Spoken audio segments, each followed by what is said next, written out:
Welcome to this interview for the Society of Sports Therapists.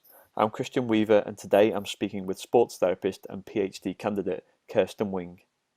Kirsten, could you please introduce yourself and tell listeners about what you currently do? Hi, Christian. Thank you for having me. Like Christian said, my name is Kirsten Wing. Um, I am currently a lecturer in sports therapy at the University of Gloucestershire on the undergraduate and master's SST courses. I'm also a PhD candidate, so I'm about two-thirds of the way through my PhD journey. Well, I think I am. I also still practice clinically when there is time available. So I work in private practice in Cheltenham. At a SST supported clinic with lots of graduate sports therapists and have a background predominantly in rugby and football. What made you choose sports therapy for your undergraduate degree? Well, sure, that was quite some time ago if I think back all those years, but grew up in South Africa originally, and we don't have sports therapy necessarily as its own profession in its own right. So I was very interested in biomechanics, in health, in rehabilitation, and I think it stemmed from there. I came out to the UK on a school exchange when I was a teenager, and a lot of my friends were going to universities. So I was quite curious to what they were doing. So that's how I ended up in the UK system. But health and rehabilitation and meaningful rehabilitation is quite a personal topic for me. So I grew up, like I said, in South Africa, and my brother is a paraplegic athlete. So I was there when he learnt to walk after his accident and what that meant, and I was around that environment where people were helping him through that process, and then obviously later on watching him succeed and get his national colors and compete all over the world. So for me it was quite a humbling experience, and watching somebody go through that and watching people help athletes really find their identity, or help young people find their identity through sport and through movement, was really quite empowering. Like you could say that I fell in love with that process in the sense that if I could do what they did, so those professionals, what they did for my brother, if I could do that for somebody, I think that'd be my ultimate goal. So that's how I became quite interested in the whole field, really. Excellent, and obviously, um, that's a very personal journey into it, and it's obviously sort of sparked your curiosity, and then you went on to do your sports therapy degree. But you're now a PhD candidate, so can you tell us a little bit about the research that you're conducting? As you can probably guess, most sports therapists have quite a winding journey. They do a whole range of things because they've got such a wide toolbox that we find kind of obviously I'm now two-thirds of the way through my PhD, and my PhD is primarily concerned around knowledge generation. That's basically a fancy way of saying um, how do practitioners, sports therapists, physiotherapists, S&C coaches, teachers, whoever they are, how do they gain information, retain it, and then share it? Now, my area of interest, you probably guessed from my previous answer, is in around pediatrics. So, young people in movement. How can we educate coaches, in particular coaches and teachers? So we know that there's a crisis internationally in and around childhood obesity and inactivity. So there's an inactivity increase in young people, not only across the UK, but globally. It's probably been exacerbated by lockdown. We'll find out when all the research comes out. But it's probably increased over lockdown. So there's this project that Sport England support. So they're the group who help me and support me on my PhD.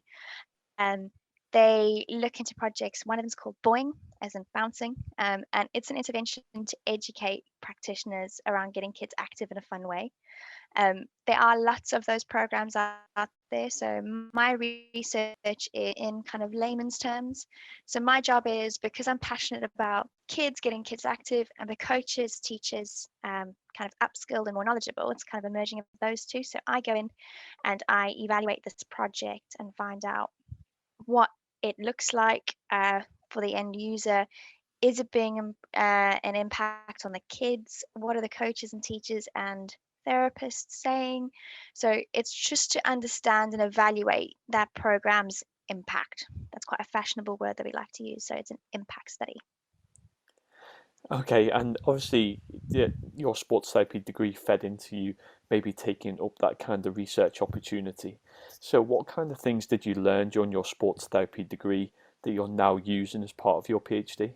So, like I said previously, sports therapists have got quite a wide and diverse toolbox. And if I think back to my actual talk content of my undergraduate degree, so I studied through the University of West England on the SST course, and we had two modules in particular that I think probably really supported me doing my master's and then later doing my PhD. And one of them was obviously the dissertation or independent study module, is what a lot of universities now call it.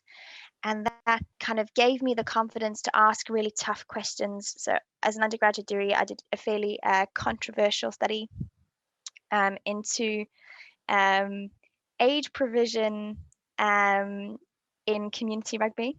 So, um, again, quite a controversial topic. Um, but I think the support that I received on that program in particular for that module really supported me asking brave questions that sometimes have quite tough answers, but they're important and they need to be known and they need to be asked. So I had a couple of staff members who were really supportive through that. So they supported me asking those questions and all the way through. We later got that dissertation published in the Irish Journal of Sports Medicine. And then we took it to conferences like BASIS, student conferences, and it ended up winning loads of awards. And I think that process, I wouldn't have had the guts to even put that question through and go through that research if it hadn't been for the support from my supervisors and the staff at the university.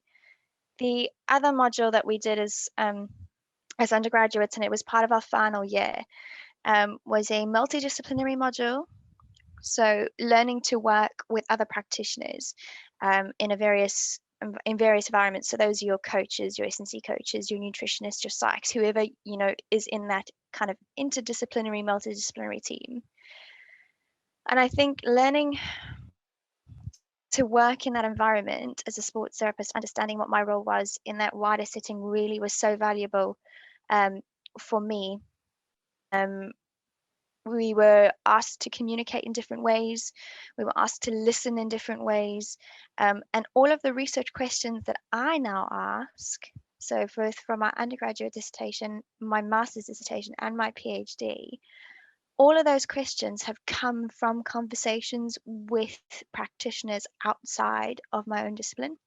So whether it's pitch side, court side, track side, it's those really interesting conversations and what those coaches are saying and what those S&C coaches, what those physios and whoever you're speaking to, those questions and those conversations have really informed my research. So it's helped me identify what we call a research niche. Um, and I think that keeps it current, it keeps it contemporary, it identifies a problem. And I don't think I would have learned to speak in a way that's friendly for that team if I hadn't have that appreciation of that module, because I wouldn't have really known what everyone did, if that makes sense. Yeah, great. And you almost gave us a little bit of advice there, but if you did have one piece of advice for someone moving in towards research, what would it be? Um, sure, choosing one piece of advice is hard, and I'm not too sure if I'm in a position to give advice. I'm still working out the research process myself, and most researchers would say that is, I think being confident enough to be curious is probably my piece of advice. So it's around curiosity.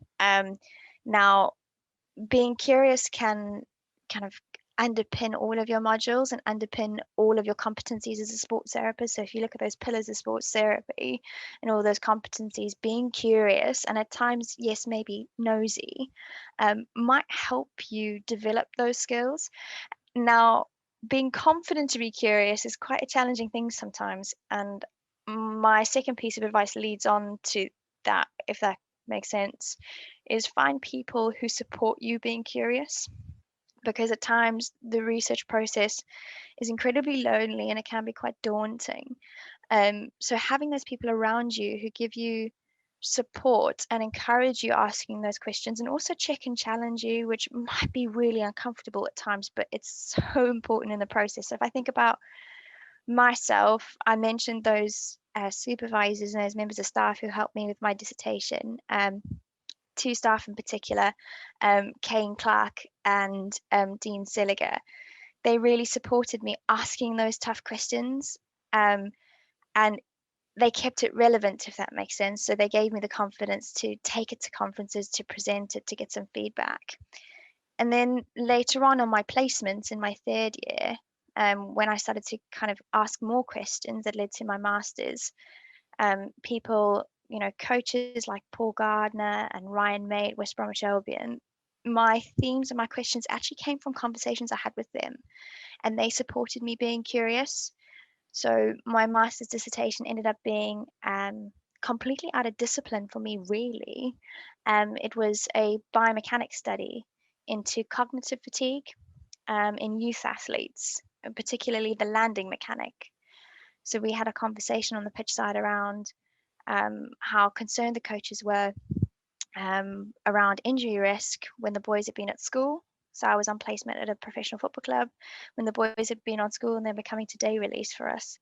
We were really concerned about how tired they were and what the brain was doing in that and how that was involved. So all my research questions came from those conversations with people, which is so important. But having the support and encouragement to maybe step outside of your comfort zone, be curious, just like with my PhD, again, it's slightly out of discipline for me.